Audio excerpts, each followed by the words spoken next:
So terwyl ons hierdie lied sing en ek terugdink aan donderdag toe ons afskeid geneem het van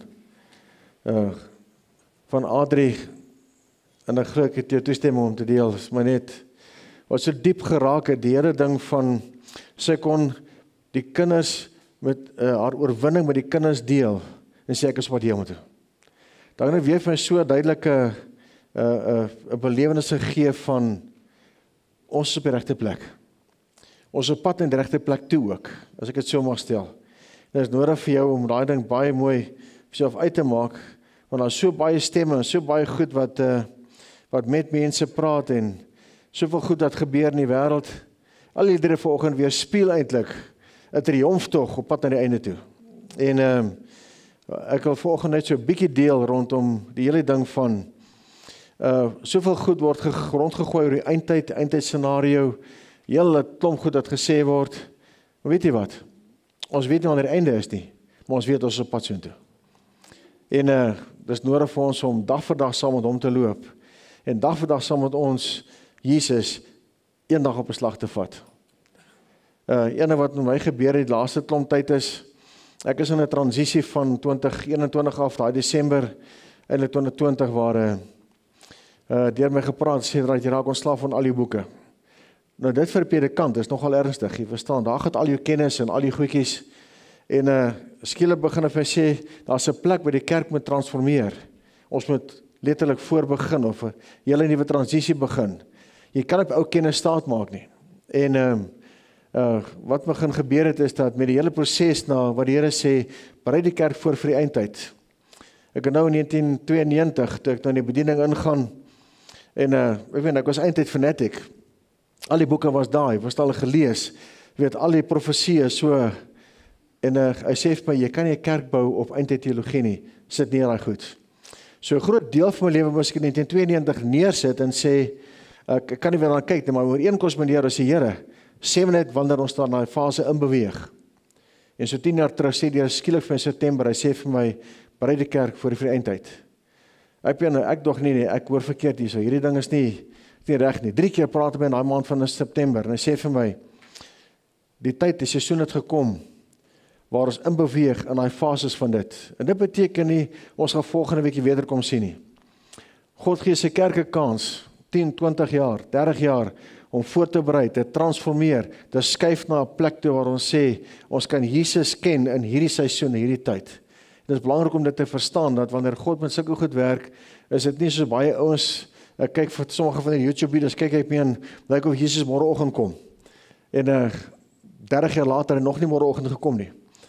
En ek wil sê vir jou vanoggend, is vir ons tyd om te sê, Here, ons maak reg om dag vir dag saam met U te loop. Dat die prosesse wat deur ons gaan, is om te groei na 'n plek wat ons sê, wanneer verandering moet kom, dan kan ons verander. Ons kan saam met U beweeg. Want om te oorleef in nuwe omstandighede, moet ons kan aanpas. Nou, dat is heel van 'n ander rigting. Maar ook wat gebeur met ons in ons land ook nou, is dat ons is nou by 'n plek waar ons die eerste vroue president het, en as 'n klomp verandering, wat dit gaan meebring ook in die land, klomp skuwe wat kom, goed wat gebeur, daar's 'n transisie wat plaasvind in ons land, en hoe dit lyk aan die einde, dit sal afhang van die intensiteit van ons gebed, en ek is absoluut oortuig daarvan, dat die Here weet wat hy doen, en hy weet wat gaan gebeur, hy weet wat mense besluit, wat mense se stemming is, maar hy het ook 'n plan met alles, waar ons gebed gaan die verskil maak. Tot hiertoe nog, het ons vrede gehad in ons land, weens intensiewe gebed, wat ons gebid het van 1992 af, en gaandeweg het daai gebedsgroepe gegroei, reg oor die land, en is daar oral mense wat intensief bid, wat hulle weet, as die Here ons nie dra nie, dan gaan ons dieselfde moeilikheid hê, as wat ons baie lande sien ook in Sentraal-Afrika. So, ons staan vandag voor die Here en sê, Here, ons seën ons land. Ons staan vir ons leiers, ons bid vir hulle. So, wie ook al het is, hoe ook al is, en wat ook al die kommentaar mag wees onder die verskillende stamme, ons sê, as dit die president is, dra ons haar in gebed. En ons staan vas, dat haar kabinet, al ons die regte besluite sal neem, en ons land verder vorentoe sal vat. So, is nodig vir ons om daai ding baie mooi uit te maak vir onsself, en te sê, gebed dra hierdie land. En nie oulike leierskap nie. En dit bring ons by, al van ons ken BTW. Waarvoor staan dit? Waar is al die besigheidsmanne? BTW kos jou geld. Elke keer as jy brood gaan koop, betaal jy BTW. Maar vanoggend wil ek julle praat oor WTV. En waarvoor staan WTV? Dat ek almal hier sê, waarvoor staan WTV?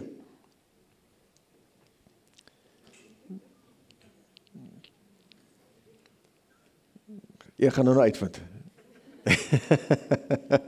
Een van die belangrike goed wat ons lewens kan kortweek is hierdie ding van WTV. Met ander woorde, jou geestelike lewe kan skade of sukkel juis weens hierdie ding. Ek wil hê ons 'n bietjie lees daai in Lukas hoofstuk 5. Hy het ook aan hulle 'n gelykenis vertel. Niemand sit 'n lap van 'n nuwe kleed op 'n ou kleed nie. Anders skeur dit die nuwe ook. En die lap wat van die nuwe afkom, pas nie by die oue nie.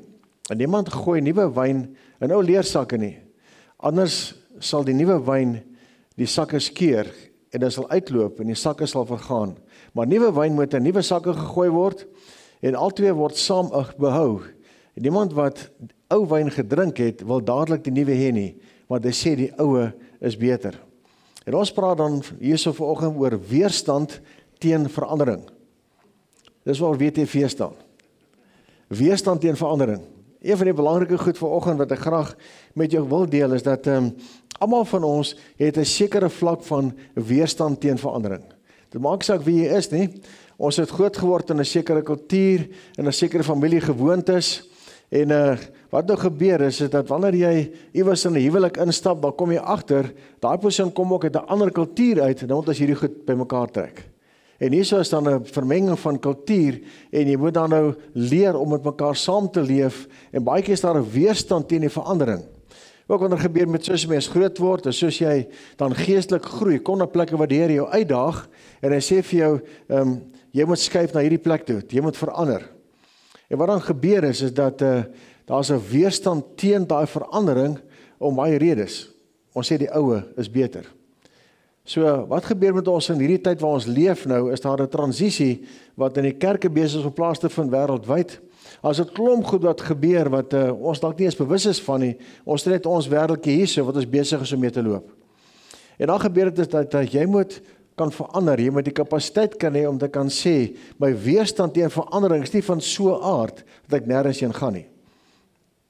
Een van die goed wat gaan gebeur is dat ouens wat nie bereid is om te verander nie, sal later nie meer pas in die prentjie nie. En wanneer jy dan begin kom by 'n plek waar daar verskille is, net oor dat ons nie kon saam verander nie, maak dit dat daar krisisse kom in gemeentes en krisisse kom in die land. Ons sien ook, ons sal kyk hoe die ding nou uitspeel met die nuwe vrou president. En want dis dan, daar is al klaar ouens wat nou sê, maar hulle wil nie 'n vrou daarbo hê nie. Daar's 'n weerstand teen verandering.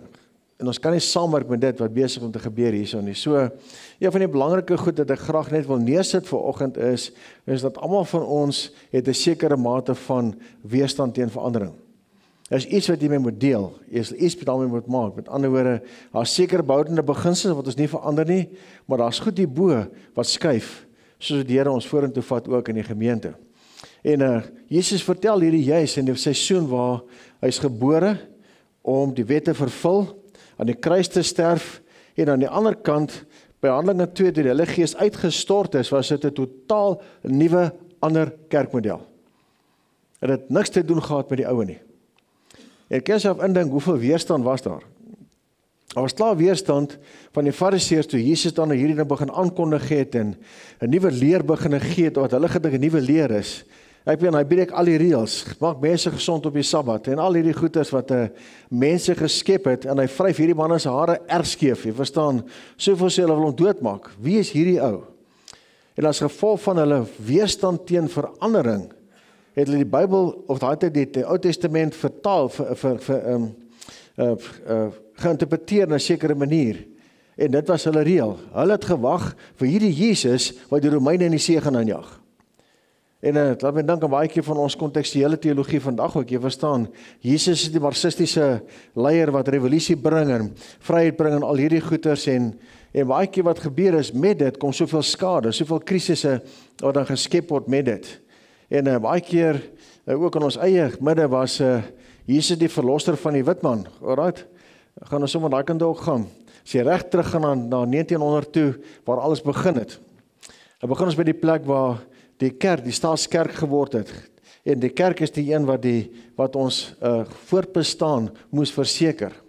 As gevolg van 'n verkeerde beeld van wie Christus is, en 'n verkeerde beeld van ons interpreteer wat moet gebeur, val dit uiteindelik in mekaar. So ons is vandag by die plek waar ons resultate sien van beide kante se verkeerde teologie, wat maak dat in lewe is nie.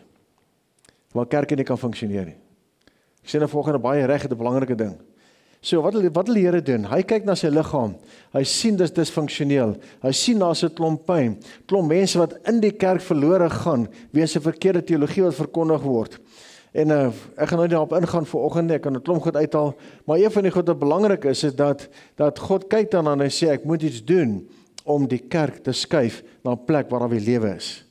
Beteken dat hy sal op 'n manier sy gees begin uitgiet. So daar staan 'n klomp ouens op, wat in opstand kom teen die huidige bestel, en 'n klomp goed wat gebeur baie keer. Ons kyk na Martin Luther, Jan Hus, ons kyk na Calvin, al hierdie ouens wat vroeër jare dan nog gesê het, maar die kerk kan nie so aangaan, het opgestaan teen die Romeinse kerk. En toe was daar nog verskeie ander bewegings, John Wesley, Jonathan Whitfield, ek weet 'n klomp ouens wat opgestaan het en wat die Here gebruik het om weer lewe te bring in die kerk. En ek glo ons gaan in 'n seisoen in waar die Here weer mense gaan opwek om te sê, is tyd vir God se krag om weer terug te kom in sy kerk. En as jy kyk na John Wesley, ek geniet eintlik sy goed. Hier op 'n stadium, ek weet as jy nou kyk na sy dagboek, toe ek nog gehad het, ek hom deurgelees en dan sê man, ek moes vandag die bil 2 keer wegstoot van my af, laat hy nie van die tafel afgooi nie, terwyl hy besig was om te preek. Dis klomp was dit bulle in die skare ingejaag, dan klomp gegooi met tomaties, dan is hy gegooi met eiers. Maar dit het vir 'n bly preek en dit wat God gedoen het Engeland gered van 'n totale disaster. Ek meen waar die morele verval vreeslik was. En nou vertel hulle, skryf hy sê hy ry met sy perd en 2 weke gebeur daar niks nie. Ek meen nie 'n enkele ou gooi hom nie, niemand skree op hom nie. Hulle vra, Here, het ek teruggeval? Is daar 'n fout? Het ek 'n onvergeeflike sonde gedoen? Die man is woes bekommerd. Hulle op sy perd ry, volgende toef, hy tref 'n tomatie teen die kop. Dankie Here, okay, ek is nog gereed. So hy het besef dat wanneer daar verandering gemaak moet word, gaan daar weerstand wees.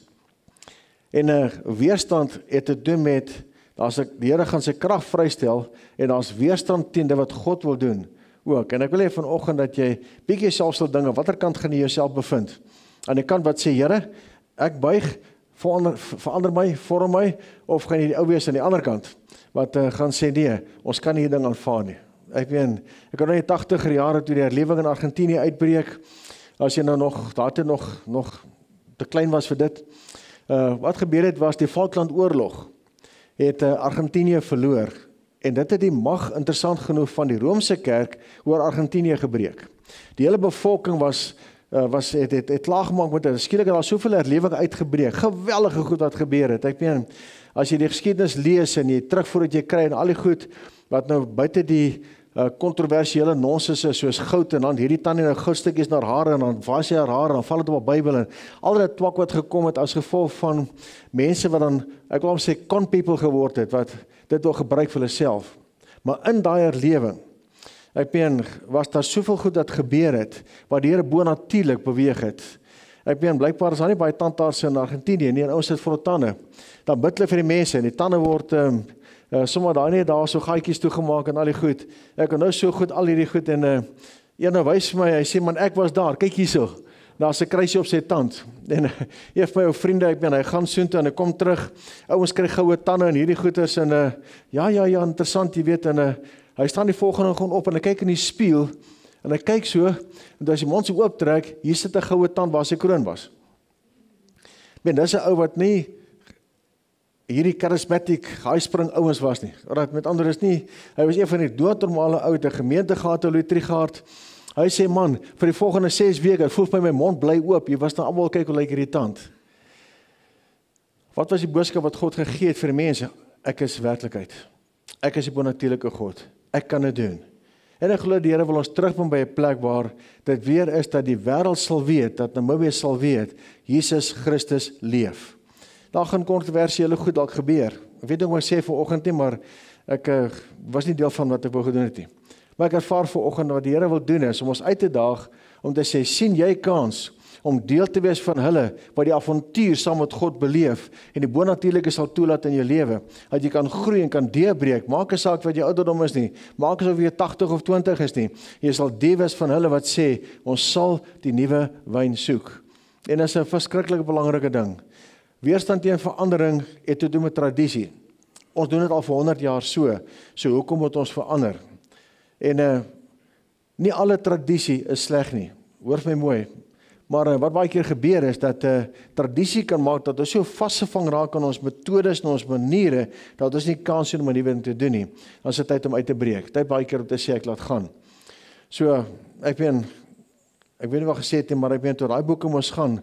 Ek het letterlik vir 3 dae getreur oor daai boeke. Daar sit en sê, Here, is dit regtig nodig? Ek onthou, nou vat ek is hondsiek, man, hierdie COVID, hy het geen genade oor die COVID nie, ek kan skaars staan. Hy sê vir my, sien het jy boeke gepak? En hy wys my, al die seisoene, sê, hier is jou nuutstes, daar is jou oudstes. Ek tog, my goodness, ek het nie besef, ek pak dit so nie. Jy verstaan, hy leer my 'n klomp goed. Hy sê vir my, hier is jou ou nuus, hier is jou nuwe nuus, hier is die current. Okay, ek het nie gedink dit is so nie. Hy sê, daar gaan alles. Nou, vir my was my boeke 'n skat. Ek moes die tradisie van kennis laat gaan. Ek moes sê, goed Here, ek maak klaar daarmee. So, as ek kan breek met goed, kan jy breek met goed. En vandag is ek so dankbaar as ek sien hoe die Here die woord oopmaak op 'n totaal ander manier. En net nie vasgevangende blokkie van, dis die kennis van Piet en van Sunny en van al hierdie ouens in die verlede geleef het nie, maar is 'n duidelike nuwe openbaring en sê, dis wat ek wil hê jy moet sien. Jy kan dit nie interpreteer meer in die ou raamwerke in nie. Die tweede ding is, daar's baie keer 'n vrees vir die onbekende. En ek dink, as een van die grootste faktore wat maak dat as die Heilige Gees skielik gaan val op hierdie gemeente en snaakse goed gebeur, wat gaan jy maak? Is dit nou reg? Is dit verkeerd? Hoe wêreld? Ek het nog nooit dit gesien nie. Jy verstaan, met ander woorde, skielik word jy gekonfronteer met 'n klomp goed wat jy nie bekend mee is nie. En dit is dalk nodig dat jy vanoggend vir jouself sal vra is, hoe gaan jy dit hanteer? Dink jouself in dit in. Ek het nou jare terug, nou lees ek al die boeke en die Toronto herlewing vind plaas en 'n klomp goed gebeur daarse wat ouens nou argumente oor het. En ek kom in Hatfield en ek staan so ewe daar saam met die heilige pastore en ek besluit, Ante, jy kan bid vir my, ek val nêrens heen nie. 4 ure later op die grond, praat hy meer oor 'n herlewing in Namibië. 'n Klomp jare later, hy sê nog steeds hy soek herlewing in Namibië. Ek sal nooit vergeet nie. Ek ben nou lees daar so al die heilige ouens langs mekaar, jy weet, en nou besefte ook, Here, hierdie was u gewees. Ek het probeer weerstand bied, ek kon nie. Ek weet, daar was grond toe sonder dat iemand aan my geraak het.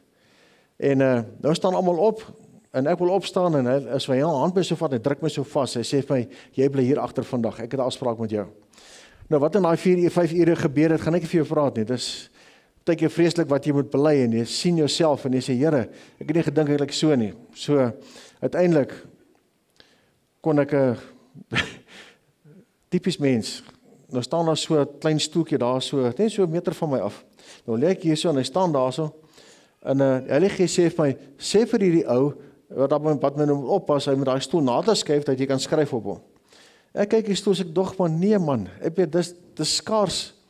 Ek kan en ek het so opstaan om te vat aan en dit druk my so vas dat ek letterlik 'n matburn kry. Van verskriklik vreemd. Hierdie was my totaal vreemd. Dit sê, Here, wat is hierdie? En hy sê vir my, wees gehoorsaam. Ek het jou 'n opdrag gegee. Vra die man om die stoel te skuif. Wees jy gehoorsaam. Vandaar wat ek besef hoe belangrik God gehoorsaamheid ag.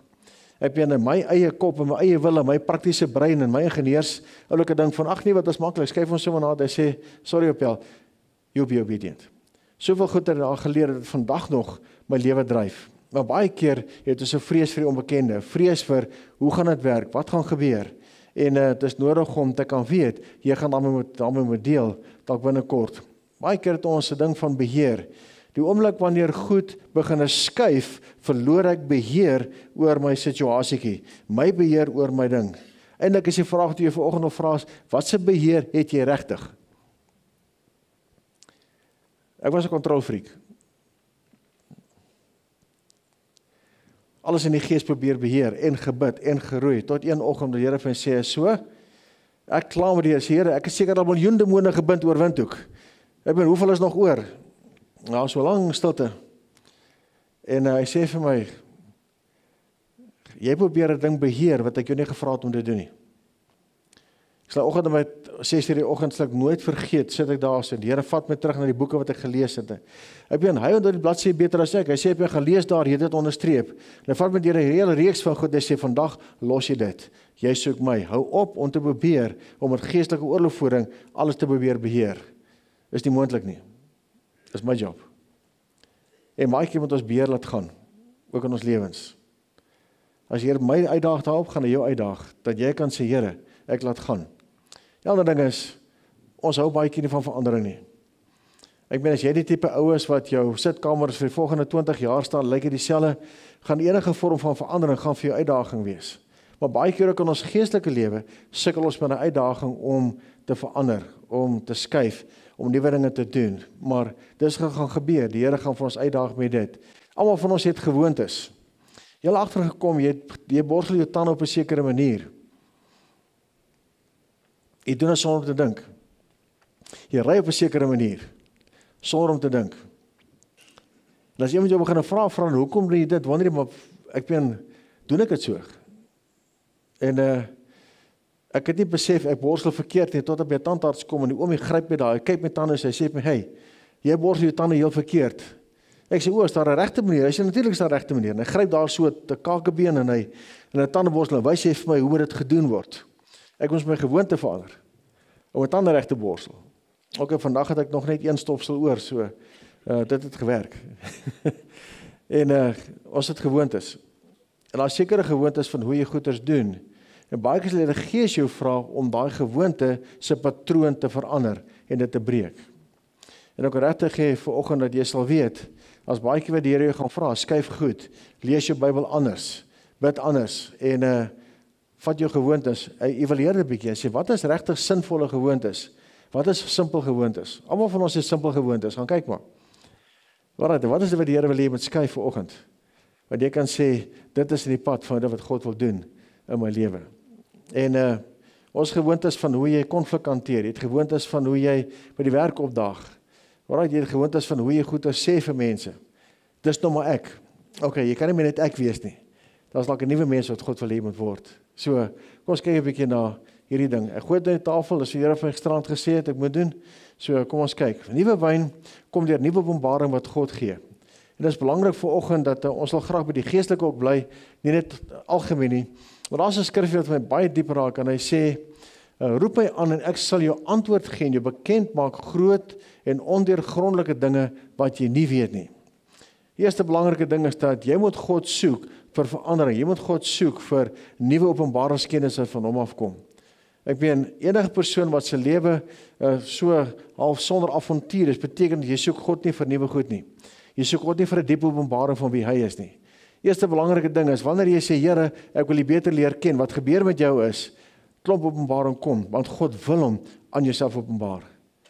Maar hy gaan nie sy parels gooi vir ons wat goedkoop is nie. Hy sê, jy soek my, kom ek en jy gesels, kom ons doen dit in diepte. 'n Geweldig belangrike ding. En die konteks van die skrif is natuurlik verskriklik wat die Here sê, ek sal jou wys wat hoe die oordeel lyk oor Israel, maar Jesus sê vandag vir jou, hy wil jou graag inlei in 'n plek van dieper lewe, 'n dieper kennis van hom, dat die bonatuurlike lewe rondom jou totaal kan verander. So hy daag jou uit vir oggend, jy moet hom aanroep. Dis nie iets wat hy gaan doen nie. Hy het jou 'n vrye wil gegee. Hy het jou iemand gemaak wat 'n keuse kan maak om te sê, Here, hier los ek nou nie. Ek soek daai diep openbarings wat U vir my wil gee. En wanneer jy dit doen, dan begin jy met jou praat profeties. Hy begin met jou praat oor 'n klomp goed. So wat ek so 'n paar sonnae terug kon sê, dis die seisoen van Namibië. Waar kry ek dit? Nee, het uitgedink nie. As die Heilige Gees my gewys het, dis hoe dit werk. En dis waar ons beweeg. Dit kon sê, kom ons bid vir dit spesifiek, want dit is wat God wil hê moet gebeur. Dan die tweede skrifgedeelte belangrik, toe Jesus sy belofte maak, hy sê, maar wanneer hy gekom het, die Gees van die waarheid, sal hy julle in die hele waarheid lei. Hy sal uit homself spreek nie, maar hy sal alles wat hy hoor, sal hy spreek en toekomstige dinge aan julle verkondig. Kan jy vanoggend dan sê, Heilige Gees, praat met my. U is die gees van waarheid, leer my, maak dinge vir my oop, ek wil sien hoe dit werk. Wanneer jy nuuskierig is, ontmoet God jou nuuskierigheid. Ek wil 'n bietjie dit anders stel, baie keer dink ons jy moet hierdie holy ding hê. Ek vra die Here baie vrae, ek vra die Here 1000 vrae. Ek wil weet hoe werk dit, ek wil weet hoe die goed in mekaar steek. Daar's weer 'n nuwe seisoen, waar goed is dat ek weet, ek moet dan gaan ontdek. En wat hy wil doen is, hy wil dit vir jou gee, maar jy vra, jy soek, jy doen moeite met dit. Jy gaan sit in die klas. Here, leer my, wys my, lei my op. Dit is so belangrik om die ding vir jouself te verstaan, is dat jou begeerte bepaal die hoeveelheid wat jy kry. En baie keer is hier 'n plek van weerstand teen verandering. Ja, maar hier is seker genoeg, ek maak dit tog tot in die hemel. Ek wil nie hemel toe gaan nie, man. Ek wil baie van God ontdek. Ek is klaar op pad hemel toe. Dit is klaar vasgemaak. Jy verstaan, wat ek wil doen is sê, Here, hoe werk dinge hier en nou? Wat is u wetenskap vir die kerk nou? Wat is die wetenskap vir die geestelike dimensies nou? Wat verstaan ek nie? Waar het ek geval? Waar het ek gemis? En waar het ek gestaan by 'n plek wat ek sê, ons het hier gebid, het nie gewerk nie. Okay, Here, hoekom nie? En dan doen ons dan 'n basiese ontleding van, Here, waar mis ek u? Wat verstaan ek nie? En al daai goed maak dat jy kragtiger en kragtiger word. Ek wil jou uitdaag om 'n kragtige, oorwinnende kind van God te word. Die Heilige Gees help ons daarmee. Die Heilige Gees is die wat ons help. En interessant genoeg, toe Paulus skryf, en hy het nou 'n hele stuk in Efesiërs 4, en dan ook die hele ding van hoe sonde werk, en waar ons vandaan kom, al die goed. Hy sê, maar julle het Christus nie so leer ken nie. As jy ten minste van hom gehoor het, en in hom onderrig is, soos die waarheid in Jesus, dat julle, die wat daar is nou 'n bietjie te klein. Soos die waarheid is in Jesus, dat julle wat die vorige lewenswandel betref, die ou mens moet aflê, wat deur die begeerlikhede van verleiding ten gronde gaan. En dat julle vernuwe moet word in die gees van julle gemoed, en julle met die nuwe mens moet beklee, wat aan God geskape is in ware geregtigheid en heiligheid. Hy praat hier 'n paar goed, hy praat hier van, jy het 'n lewenswandel wat jy moet aflê. Dit is 'n keuse wat jy maak, dit is moeite. Dit kos jou dissipline. Hy sê, jy moet jouself vernuwe, jy moet 'n nuwe mens aantrek. Dis iets wat jy doen, dis 'n aksie wat jy neem, besluite wat jy neem, om te sê, Here, ek wil vernuwe word. Die Heilige Gees help jou daarmee. Maar jy moet die keuse maak om vernuwe te word. Jy maak die keuse om te skuif. Ek kyk nou maar na, as 'n mens in enige beroep is, en jy staat hulle baie van die goed wat jy ekstra moet gaan leer, ekstra kursusse doen, dokters moet kursusse doen, ekstra kursusse bydoen, en jy moet heeltyd jouself opskerp en op hoogte bly van tegnologie. Dieselfde in ingenieurswese, daar's altyd voortdurende ontwikkelings. So jy moet bly leer, en jy moet dissipline doen om dit te doen. Gebeur nie sommer net nie. Jy moet werk daaraan. En ook die uitdaging vandag is om te kan sê, jou geestelike lewe kan 'n fantastiese, vol oorwinnende lewe wees, as jy sê, Here, ek wil vernuwe, help my. Ek weet nie hoe nie, ek wil vernuwe. En dan begin Heilige Gees met jou dit deel. Dan raak jou geestelike lewe avontuur, en nie net nog 'n kerk toe gaan oefening nie. En ek vertrou die Here dat ons as gemeente 'n klomp avonturiers sal wees, om nuwe goed van God te ontdek. En die interessante is dat die Here gaan 'n klomp verskillende goed oopmaak vir elkeen wat honger is, wat dit soek. Elkeen gaan unieke openbarings ken. As ons dalk begin om getuienis het hiervoor van klomp mense wat deel oor wat hulle ontdek, gaan ons agterkom, ons het dieselfde ding ontdek in verskillende forme, verskillende hoeke. Ons leer by mekaar. En dis wat God wil doen. Hy het 'n begeerte dat ons die oorwinnende kerk sal wees, wat die eindtyd sal kan tegemoet gaan, oorwinnend. En ek wil amper sê, wat die wêreld kan domineer, soos hy wou gehad het ons moet wees. So, jy is die ou wat daai vernuwing moet doen. Jy is die ou wat die keuse moet maak. Jy is die ou wat moet opstaan om te sê, ek is nog hier, ek leef nog. Waar is Jan? Jan is nie vanoggend hier nie. Ek en Jan het 'n spotry met mekaar. As mekaar groet, dan sê ons is nog bo-gronds. Okay, mense, jy is nog bo-gronds. Hey man, jy gaan lank nog bo-gronds wees. Kom ons groei. Kom ons maak, daar is Jan, kyk ek kom is. Alright, het kom vanuit die COVID tyd uit af. Alright, so, waar hy amper dit nie gemaak het nie, nou spot ons daaroor, dan sê, okay, hy is nog bo-gronds. Nou, ek wil regtig gee vandag, dat jy kan vir jouself sê, Here, ek is nog hier, ek het baie om te leer, ek soek die volheid, ek sal vernuwe, ek sal groei. Want daar is soveel goed van God wat jy kan ontdek, as jy net die moeite wil doen. En ek lees daai Bybel vir die hoeveelste keer, en ek lees hom nog 'n keer, en elke keer is daar nog meer goed wat oopbreek, wat ek so opgewonde raak om te sê, hey, hierdie Jesus wat ek ken, yes, ek ken so min van hom, ek soek meer van hom, en dan ontdek ek soveel goed uit daai verhouding uit. Ek wil jy uitdaag vanoggend, dat jy deel sal wees van hulle, wat die avonturier sal wees, wat ons sê, a new adventure with Christ, nuwe avontuur saam met hom, en dit impakteer jou lewe, impakteer jou werk, impakteer die mense rondom jou, en dit maak dat jy opgewonde raak weer oor Christendom. Dit is nie net iets wat jy doen elke dag om in die hemel te kom nie. So, ek wil jy uitdaag om deel te wees van hulle wat die moeite sal doen, om te sê, ek gaan 'n skuif maak, ek gaan groei in my gees. Wanneer God 'n nuwe openbaring gee, gebeur die volgende. Eerste ding is, ek moet 'n nuwe geestelike grondgebied inneem. Dit is baie interessant as die Here ding begin oopmaak, nou is hy besig met 'n nuwe arena, en ek gaan nou nie veel daaroor praat nie, en dat een skrifgedeelte na die ander, maar nou gebeur is dat, wanneer jy openbaring kry, dit is die maklike gedeelte. Dit is maklik om openbaring te kry. Baie keer kom ons met 'n profetiese insig, wow, great, die Here het dit gesê, dan sê ek, dis fantasties, maar nou moet dit geïmplementeer word.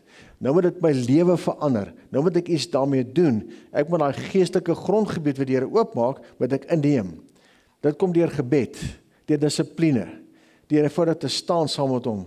Baie belangrik om die ding vir jouself vas te maak vanoggend is, God daag jou uit, want hy verstaan wie jy is. Jy het kapasiteit, man.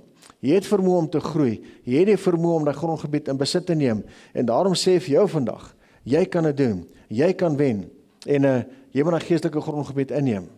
Baie keer kry mense 'n dieper openbaring van sy liefde. En wat dan gebeur is dat jy moet jou swak selfbeeld aanpas. Jy moet jouself konfronteer en sê, hierdie liefde sê vir my, ek is aanvaar, ek is totaal aanvaar. Nou begin al die gedagtes opspring wat jou diskwalifiseer, nou moet jy dit hanteer. So jy moet 'n grondgebied vat. Jy moet kan sê, hierdie grondgebied neem ek in besit. Ek sal nie verder vir myself sê, jy is 'n mislukking of jy is 'n paluka nie. Alright, wat gebeur? Wanneer ek 'n fout maak, wat spring op in jou gedagtes? Gaan kyk maar. Stamp jou kar, dan sien jy. Val as jy reverse. Jy praat tog met jouself, man. Kom mense, jy sê vir ons, halleluja, ou broer, jy het fantasties gedoen vandag. Wonderlik nie, jy sê, jou idiot, man, waar al die goed. So onmiddellik kom dit op. Hoor jy wat ek sê? Met ander woorde, is belangrik om te sê, goed, nou, as ek openbaring kry van God se liefde, dan beteken dit, daai goed moet skuif. Ek kan dit nie vir myself sê nie. Jy het werk om te doen, wanneer jy daai grondgebied moet inneem. Alright, so, jy moet die skuiwe maak, jy moet die besluit te neem, om daai ding toe te pas. En daarom is dit so belangrik, dis hier waar weerstand teen verandering is. Ag, is makliker om net te sit waar jy is, en jouself bejammering te bly, en al die goed, as om 'n keuse te maak om te sê, nee, ek gaan myself nie verder bejammer nie. Selfbejammering is een van die sleutels wat die duiwel gebruik. Gaan kyk maar. Kyk waar dit moeilik gaan. Dan begin nou jouself te bejammer. Alright. Eet daai wurms. En 'n plek staan op te staan en te sê, nee, ek gaan stroom op. Hierdie ding gaan nie my plat druk nie. Volgende ding is, wanneer God vir jou openbaring gee, is daar weerstand uit die demoniese wêreld uit. Jy kan maar gaan kyk. Jy is so opgewonde oor hierdie ding wat die Here vir jou gegee het, wat hy vir jou gewys het, en skielik loop al skeef. Ek meen, daar's goed by die werk wat skeef loop, en goed spring het uit rad uit, en jy kan nie agterkom, jy verstaan, wat het nou gebeur nie. Jy moet verstaan, as die duiwel is woes bekommerd as die Here vir jou openbaringskennis gee. Hy is regtig verskrik as jy opstaan en sê, wow, hierdie skrifgedeelte het my gepraat, shoot, dis nuwe lewe. Ek meen, wat hy moet doen is om jou aandag af te trek, om seker te maak dat jy nie daai skrif toepas in jou lewe, en 'n openbaring wou nie. Ek meen, hy is vreesbevange wanneer God vir iets gee om te doen. Dan moet jy weet, daar sal weerstand wees. Wat jy moet kan doen is om te sê, ek neem my gesag op in die naam van Jesus. Duiwel, shut up. Alright, al die goedjies wat jy doen, voetsek, in Jesus naam. Alright, ons kom baie keer, wil ons te veel heiligheid in dit sit. Bied weerstand, man, jy bied weerstand. En jy jaag daai ding. Alright, ek sê dit op 'n plat manier met 'n rede. Baie keer het ons soveel goed wat ons wil inbou, en voor ons die duiwel kan weerstaan. Ek sê, hey, die woord sê, weerstaan die duiwel, hy sal vlug. Die woord sê, staan hom teen geloof. Maak seker jy staan hom teen. Hy kom om jou te vermoor. Jy bied weerstand in Jesus se naam.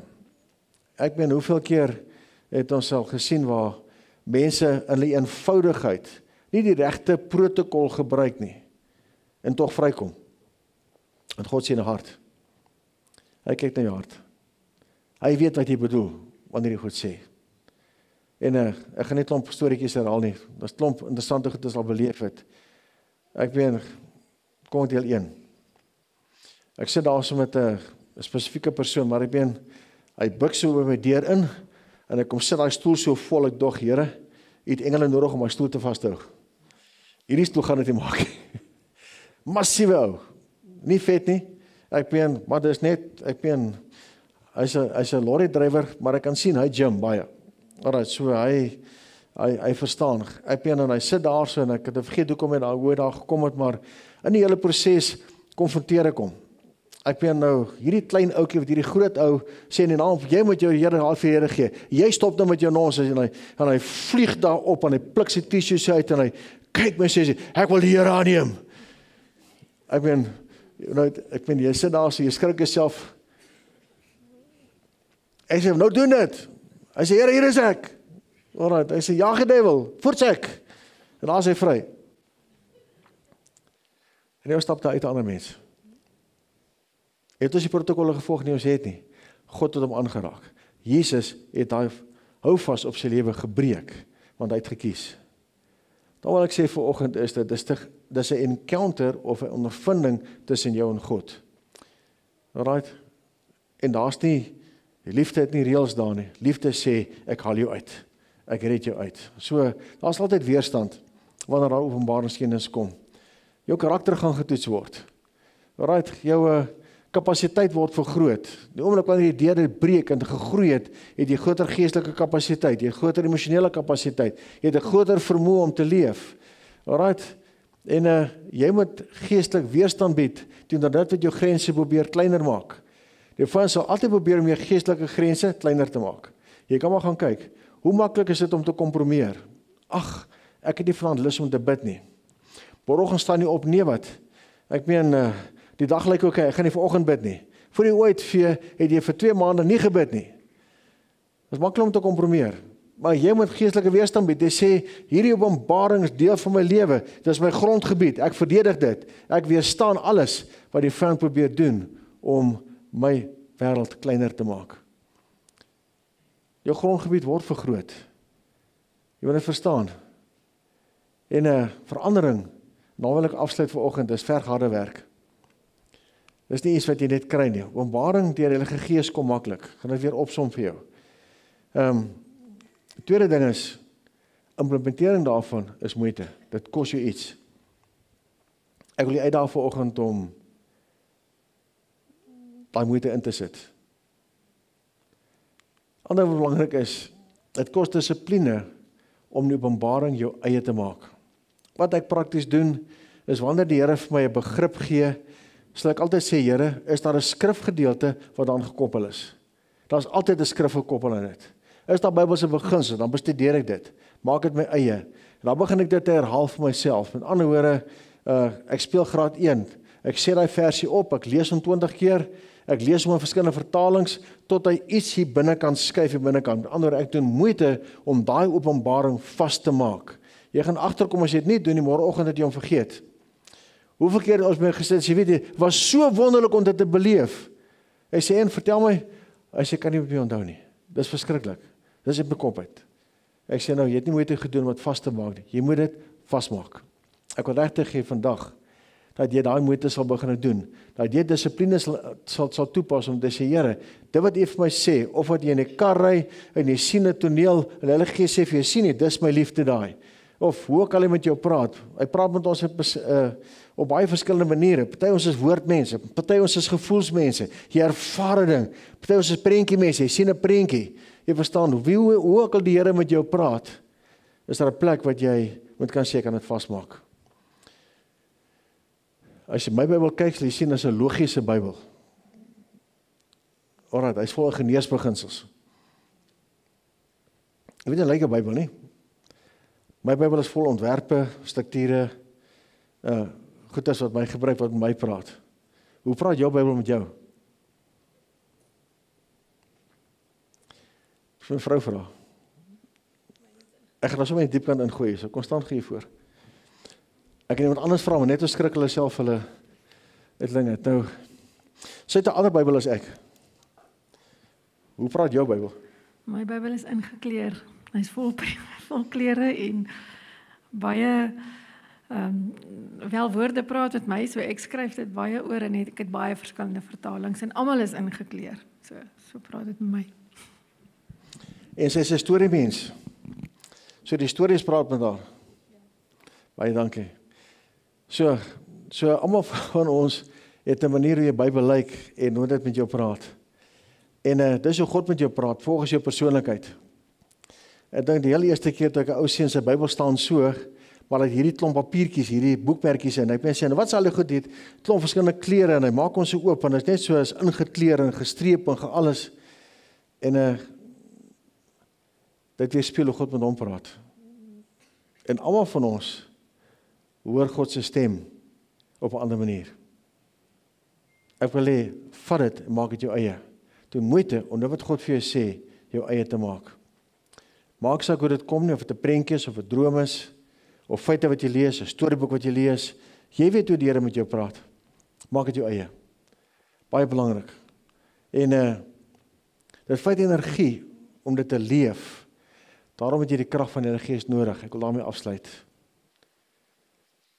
Jou verhouding met God vat energie, soos enige ander verhouding. En hoe meer jy dan insit, hoe meer kry jy uit. Maar as 'n rede hoekom die Heilige Gees in ons is. Die Heilige Gees is die wat ons trek, wat ons bekragtig, bemagtig, wat ons in staat stel om daai bo-natuurlike lewe te kan leef. Ek wil jou uitdaag om bo-natuurlik te raak. Maak nie saak wie en wat jy is nie. Maak nie saak wat se werk jy doen nie. Maak nie saak wat jou persoonlikheid is nie. God het jou geskape om bo-natuurlik te kan leef. So ek sien jou vandag om juist dit te kan doen. Dat jy kan sê, die Bybel, en hoe kan jy daarmee rondom bou, praat met jou op die regte manier. En hoe jy dit verstaan, hoe dit na jou toe kom, is vir jou ontwerp. Vir iemand anders lyk dit anders. Soos Letitia, sy het nou, ek weet, as jy na my boekrak, in my bedkassie kyk, dan is daar niks nie. As jy na haar bedkassie kyk, hier lê 20 Bybels. En 'n tipiese ingenieur, dan pak ek hulle reg, sy weet ek kom ons laat die mekaar. So ons het besluit, ek los haar kas uit, sy los myne uit. Hier is niks om te skuif nie, daar is by hom toe te naai. Ek wil sommer net sê, ons leef Jesus, ons leef die verhouding. En dit is nodig vir met groot vrymoedigheid dit te kan doen. Jy weet wie jy is, kom ons leef dit net. Kom ons bid. Dankie Vader dat U die Heilige Gees gegee het, sodat dit wat Jesus kom doen het, vir ons 'n dieper en dieper openbaring kan wees. Dankie Here vir U woord. Dankie Here vir so baie komponente in die woord. Profete wat visioene gesien het, profete wat drome gedroom het, mense wat prakties goed uitgeleef het, mense wat U gesien het op verskillende maniere. Dankie Here, daar is soveel avonture ingevat of ingeskryf in die woord wat ons help om U te leer ken. Here, ek wil elkeen seën vanoggend om maar mense te word wat sê daar's energie in my verhouding met my God. Here, ons sal ons beste gee en ons weet U sal terugreageer op 'n baie kragtige manier. Ons eer U daarvoor in Jesus se naam. Amen.